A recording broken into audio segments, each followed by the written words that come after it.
গড়িয়ার নবদুর্গা। বাঁশগড়িয়াতে এটা হয় ৫ নম্বর বাস স্ট্যান্ডের কাছে। এই একটা প্যান্ডেল দেখলে আপনার অ্যাট এ টাইম ৯খানা ঠাকুর দেখা হয়ে যায়। দুর্গার নরকম রূপ এখানে দেখানো হয়। ভিতরে চলুন, খুব সুন্দর হয়। এটা আমার বাপের বাড়ি পাড়া।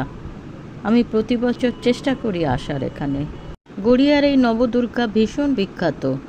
আমরা সেই ছোটবেলা থেকেই মনে হয় শুনে আসছি, আর একই রকমভাবে তৈরি হয়ে আসছে। অনেক দূর দূর থেকে লোক এইখানে দেখতে আসে। এই সময় এখানে বাস বন্ধ করে দেওয়া হয়, খুব কষ্ট হয় যাতায়াতেরও।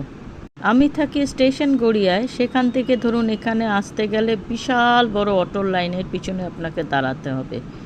সে অটো পেতে পেতেই হয়তো আপনার ১ ঘন্টা লেগে যাবে। সে আবার শুধু এই নবদুর্গা পর্যন্তই আসবে, তারপরে আর সে যাবে না। প্যান্ডেলটাও খুব সুন্দর করে। ভিতরেই আপনার ফুচকা টুচকা সমস্ত কিছু বসে। সেই ভিডিও আর আমি তুললাম না, এত ভিড়ের মধ্যে তুলতে পারছি না। যারা এদিকে আসতে পারছেন না, এরকম সুন্দর একসঙ্গে অ্যাট এ টাইম ৯খানা ঠাকুর দেখতে পাচ্ছেন না, তারা এই ভিডিও দেখে নিন। দয়া করে এই ভিডিওটা একটু শেয়ার করে দেবেন, তাহলে আরও লোক দেখতে